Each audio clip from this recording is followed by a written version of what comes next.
um lugar magnífico, cheio de campos, flores, ventos, cachoeiras e montanhas. Um lugar abundante, com todas as belezas e maravilhas da vida. E no coração disso tudo, colocou a alegria de sua criação, o homem e a mulher. Entretanto, estas crianças que ele alimentou se afastaram de sua misericórdia para seguir o seu próprio gosto. Sendo assim, o plano perfeito de um pai amoroso pareceu ser reduzido a cinzas. Por isso, no silêncio de uma noite em Belém, Deus falou novamente e de sua palavra nasceu, de uma virgem, um bebê que repousou na palha de sua manjedoura. Naquela noite, o calmo deserto explodiu com a glória radiante de uma luz sobrenatural e majestade de vozes celestiais. Anjos cantaram, pastores prostraram e todo o céu participou da celebração, pois esta pequena criança era o Salvador, enviado para resgatar a família perdida do coração de seu pai. Este era o único Filho de Deus, o tão esperado Messias, e nele o amor de Deus estava visível.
carpinteiro e, como os outros meninos judeus, estudou os livros da lei e dos profetas.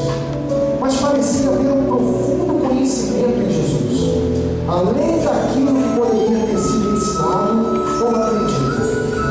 Havia um senso de propósito em sua vida terrena que ficou mais forte quando se tornou um adulto. E no perfeito tempo de Deus, ele deixou sua casa a fim de viver para aquele propósito. Mas antes, submisso, foi batizado. Naquele dia, quando Jesus se levantou das águas, viu o Santo Espírito descendo sobre ele em forma de uma pomba e ouviu a poderosa voz que ecoou como um trovão, dizendo: Este é meu Filho amado, em quem tenho grande alegria.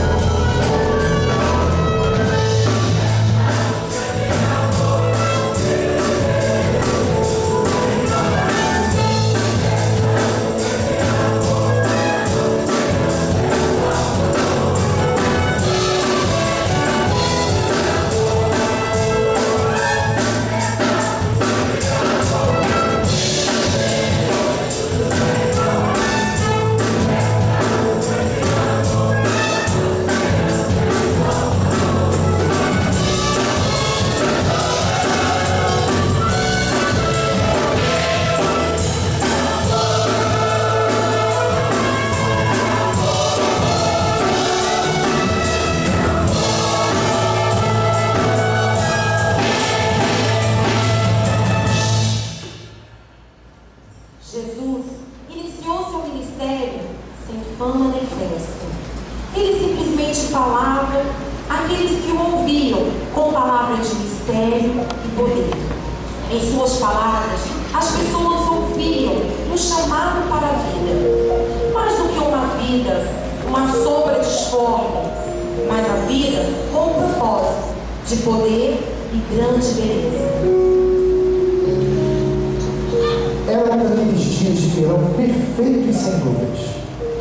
André e eu tínhamos pescado toda a manhã e estávamos reparando as nossas redes, quando percebemos que ele falava com um grupo de pessoas enquanto caminhava pela praia. Quando ele nos viu, perguntou-nos se poderia sentar-se em nosso barco para continuar seus ensinos. Nós concordamos. Eu nunca tinha ouvido nada igual. Suas palavras eram simples, porém poderosas.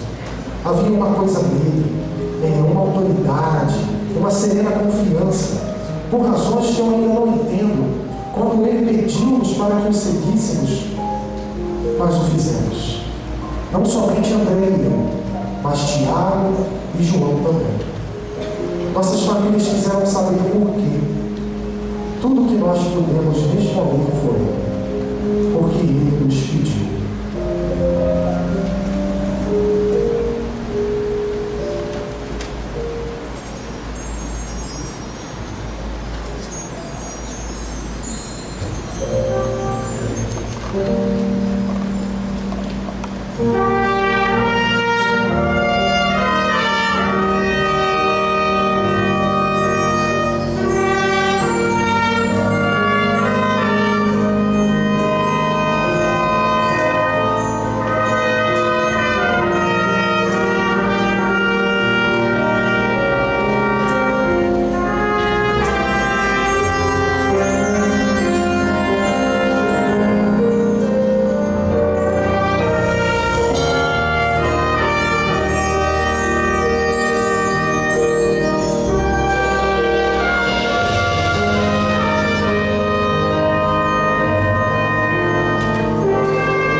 Quando ele falava, mesmo que fosse para uma multidão, parecia sempre que ele estava falando para você.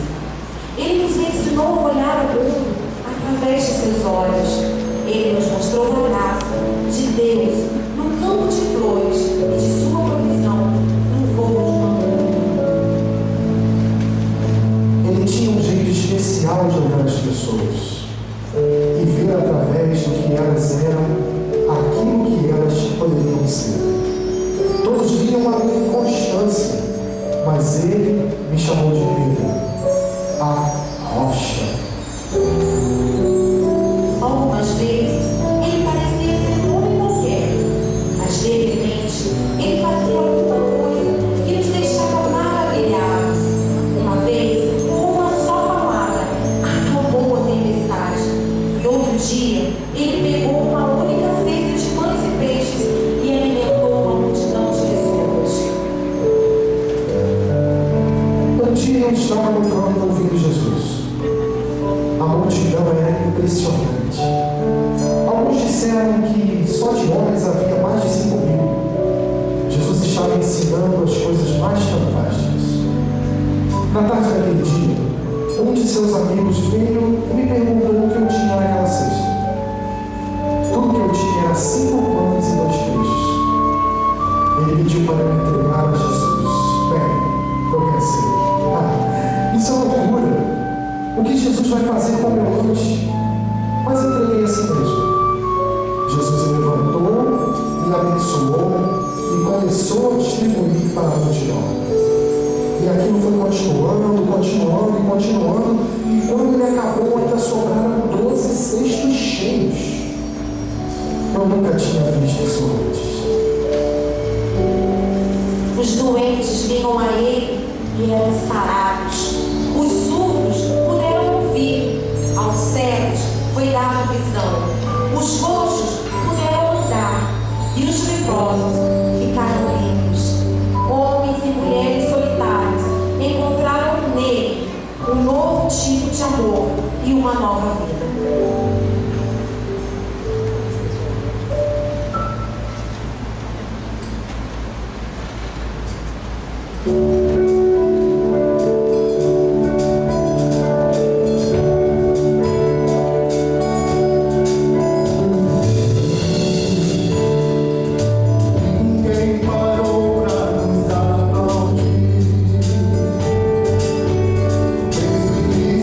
Chamou-nos para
Queria convidar vocês a colocar de pé, vamos adorar o Senhor.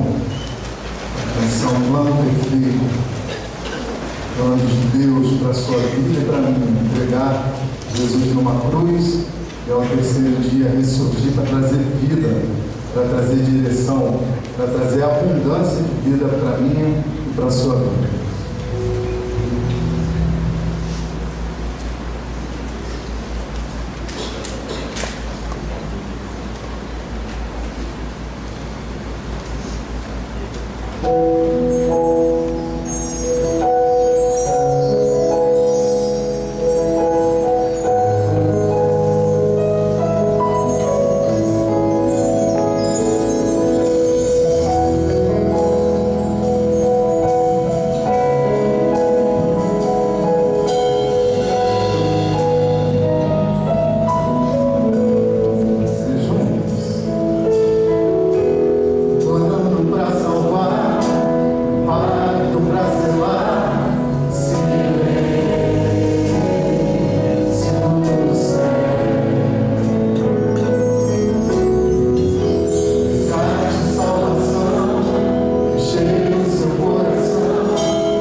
todos sejam bem-vindos ao templo da Segunda Igreja Batista em Barra do Piraí.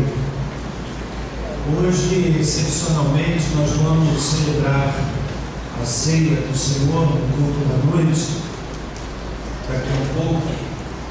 Mas antes eu quero trazer uma reflexão sobre o episódio da cruz. Eu quero lhe convidar a abrir a sua Bíblia no Evangelho de Mateus, capítulo de número 27. Mateus, capítulo 27.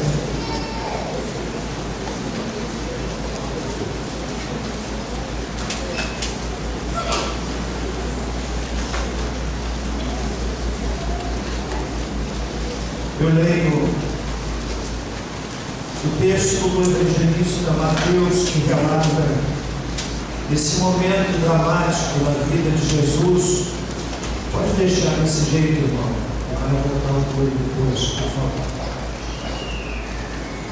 Quero ler então o Evangelho de Mateus 27, a partir do versículo de número 32, que diz assim: Quando saíam, encontraram um homem sirineu chamado Simão, a quem constrangeram a levar a cruz de Jesus.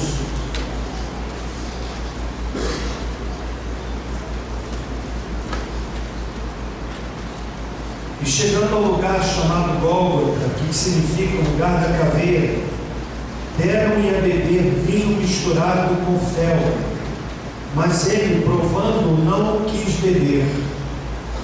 Depois de o crucificarem, repartiram entre si as vestes dele, lançando sortes para que se cumprisse o que foi dito pelo profeta: repartem entre si as minhas vestes, e sobre a minha túnica deitam sortes.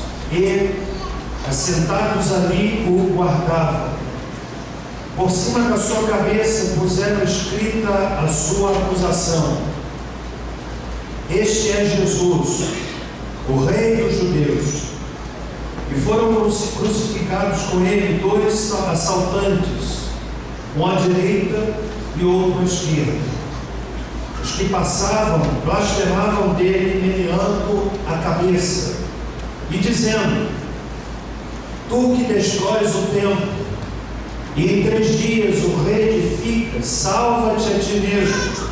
Se és filho de Deus, desce da cruz.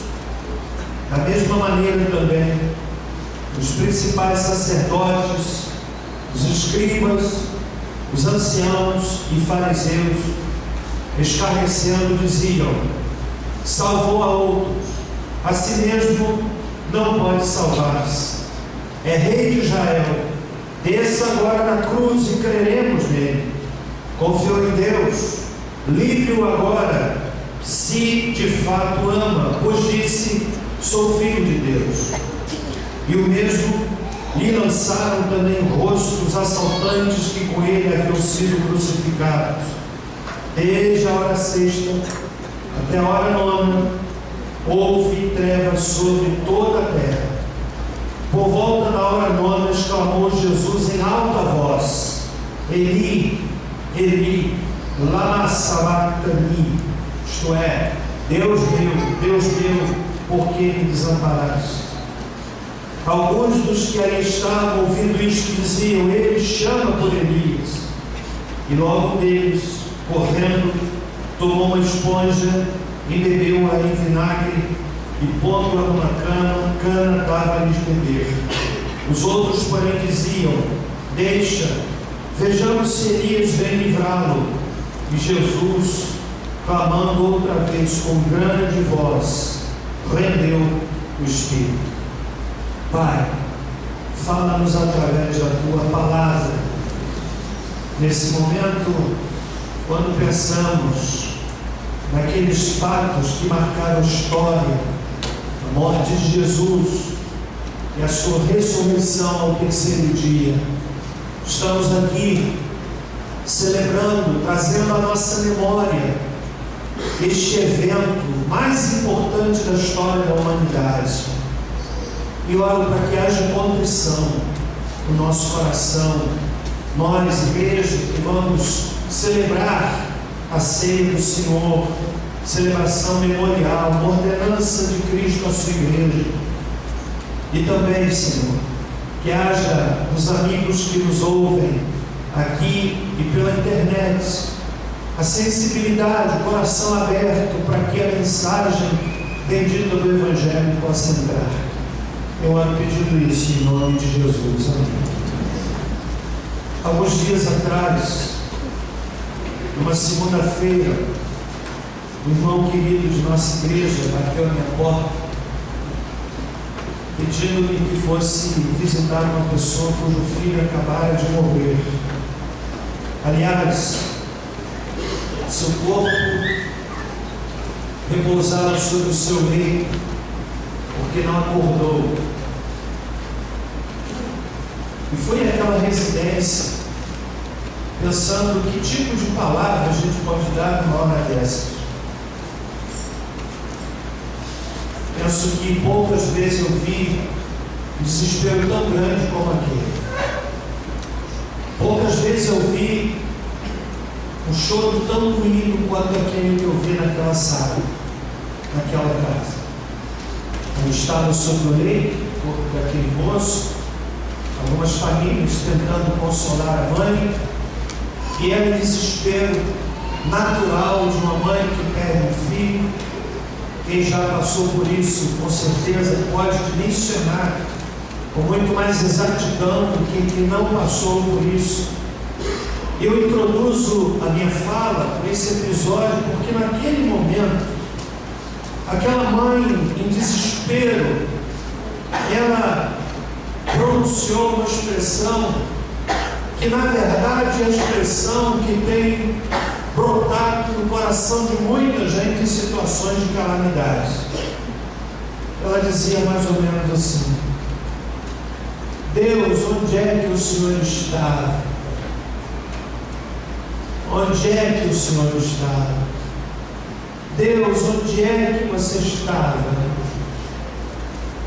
Naquele momento, a única palavra que me veio dar a ela, e eu acredito até que na sua dor, talvez a palavra que eu não tenha surtido tanta eficácia, mas a palavra que eu pude dar para ela foi exatamente o seguinte: Senhora, Deus está no mesmo lugar onde Ele esteve quando o filho dele foi morto na cruz. Senhoras e senhores, esta semana o mundo cristão volta-se para os fatos ocorridos ali em Jerusalém, que culminaram com a morte de Jesus e a sua ressurreição ao terceiro dia, no contexto da festa judaica chamada a Páscoa, que é uma festa que tem as suas origens no Antigo Testamento. É a festa judaica que marca a libertação do povo de Israel do cativeiro egípcio, da escravidão egípcia. Inaugura-se a Páscoa, na língua hebraica o Pessah, que significa exatamente poupar, passar por cima. E naquele momento em que a Páscoa acontecia, Jesus Cristo ressuscitou. Mas eu não posso falar de ressurreição sem me deter naquilo que é o fato que resultou na ressurreição, que é a morte de Cristo. Esta semana eu tenho pensado sobre a cruz, de bronze, ouro, prata, ferro, madeira, seja de que constituição for. A cruz, sem dúvida alguma, é conhecida no mundo não apenas como o símbolo do cristianismo, mas é também o símbolo de dor, de sofrimento. Quando Jesus encorajou os seus discípulos a deixarem tudo, tomarem a sua cruz e segui-lo, ele estava falando de sofrimento. E pode ser que muitos de nós que aqui estamos nesta noite não tenhamos uma compreensão clara do que a cruz representou para Jesus e para Deus. Ninguém pode calar a mensagem da cruz. Ela é eloquente, silenciosa, mas fala muito.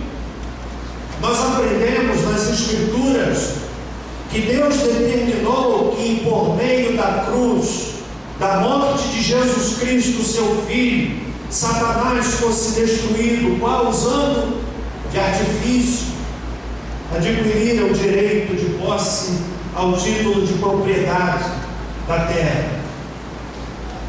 E quando Satanás, com as suas promessas ardilosas, conseguiu separar o homem de Deus no jardim do Éden, ele não apenas era o enganador de Adão e Eva, de certa maneira, para nós, talvez não muito facilmente entendida, ele começou a exercer algum tipo de soberania sobre o ser humano. Em sua presunçosa violência, Satanás desencadeou o seu mais terrível ataque contra o ministério de Jesus. Desde o seu nascimento, o alvo da cruz sofreu toda sorte de investida do inimigo para que Jesus chegasse até ela. No entanto, ele não entendia a grandeza do amor de Deus para com o ser humano pecador. Ele não compreendia o quanto Deus ama você e a mim, permitindo até mesmo que o seu próprio Filho, Jesus Cristo, enfrentasse o Calvário, sofresse os seus e os meus pecados, a maldade do coração humano, os pensamentos torpes da cabeça do ser humano, as contradições que habitam o coração humano, toda maldade, toda malignidade humana, tudo isto recaiu sobre Jesus. Ele foi àquela cruz por você e por mim. O episódio que lemos, senhores, relata exatamente este fato. Quando um homem sirineu chamado Simão foi constrangido a levar a cruz de Jesus, foram até o Gólgota, que significa lugar de caveira, e ali Jesus Cristo foi crucificado. Eu tento imaginar aquela cena, eu tento imaginar aquela cruz posta no chão, eu tento imaginar Jesus depois de ter passado uma noite de intensa tortura e sofrimento, colocado naquela cruz. Eu tento imaginar os golpes do martelo desferidos sobre os cravos que lhe vazavam a carne, alcançando a madeira, fincando-o naquela cruz. Eu tento imaginar aquela multidão que ovacionava e gritava e zombava e meneava a cabeça, como nós lemos aqui no texto, uma atitude de reprovação. Eu tento imaginar o sentimento do coração da mãe de Jesus, dos discípulos. Eu tento imaginar quando aquela cruz foi erguida. Eu tento imaginar quando o peso do corpo de Jesus, agora concentrado naqueles cabos que lhe prendiam naquele madeiro. Eu tento imaginar quando Jesus olhava para aquela multidão, que fora testemunha dos muitos milagres que ele efetuara, pessoas aleijadas que ele fez andar, leprosos os quais ele fez com que as suas peles se tornassem absolutamente saudáveis, cegos que ele fez ver, endemoniados para os quais ele trouxe liberdade, mortos que ele trouxe à vida. Eu tento imaginar tudo aquilo, mas eu quero dizer para você, senhor e senhora, que a cruz era necessária e ela fala. E há pelo menos 3 mensagens que nós podemos retirar da cruz. O texto diz que um coro macabro se formou, tanto dos líderes religiosos que zombavam dele e diziam: desce da cruz, versículo de número 40. Dos sacerdotes escribas, anciãos, fariseus, que também se uniam para dizer, verso 42, desce agora da cruz. Mas a cruz era necessária.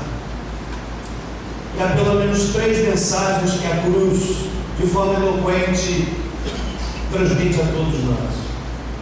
Em primeiro lugar, a cruz fala de perdão.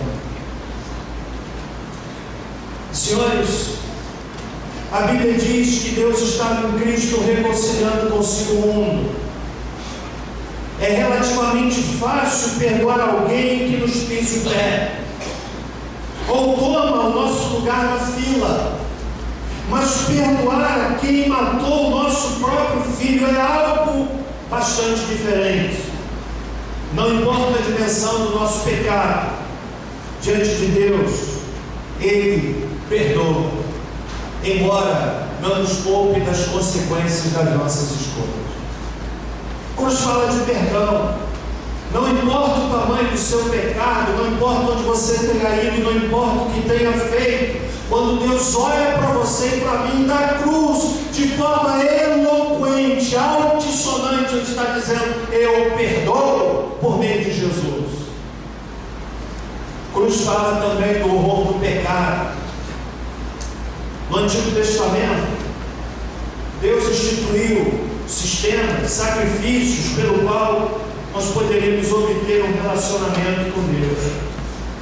Deus introduziu sacrifícios, não porque fosse sedento de sangue ou porque fosse injusto.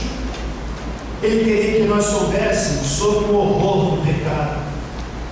E na cruz, meu amigo, nesta que Jesus enfrentou, Ele estava tomando o seu lugar, o meu lugar. Era um sacrifício substitutivo. Eu merecia estar lá, você merecia estar lá, mas Jesus enfrentou a dor do Calvário em meu e em seu lugar. E a cruz fala do pecado da humanidade. O que é pecado, pastor Augusto? Há muitas palavras que traduzem a ideia de pecado. Uma delas é errar o alvo, é estar aquém daquilo que Deus planejou para nós. A nossa natureza é essencialmente pecaminosa, capaz, como disse Billy Graham, qualquer um de nós é capaz de cometer qualquer tipo de pecado por causa da nossa natureza pecaminosa. Se não dependermos da graça de Deus, nós estamos fadados ao fracasso e à tragédia pessoal, familiar e por aí afora. E a cruz fala então de pecado, fala de perdão, fala de pecado, mas fala também de triunfo. O que aconteceu na cruz tem um efeito no tempo e na eternidade, na terra e no céu. A minha relação com o Cristo que morreu na cruz e ressuscitou tem implicação na eternidade, na vida pós-túmulo. É aqui, enquanto temos o fôlego de vida, que decidimos onde vamos passar a eternidade. Se nós entregamos o nosso coração a Ele de forma espontânea, ninguém pode ser coagido.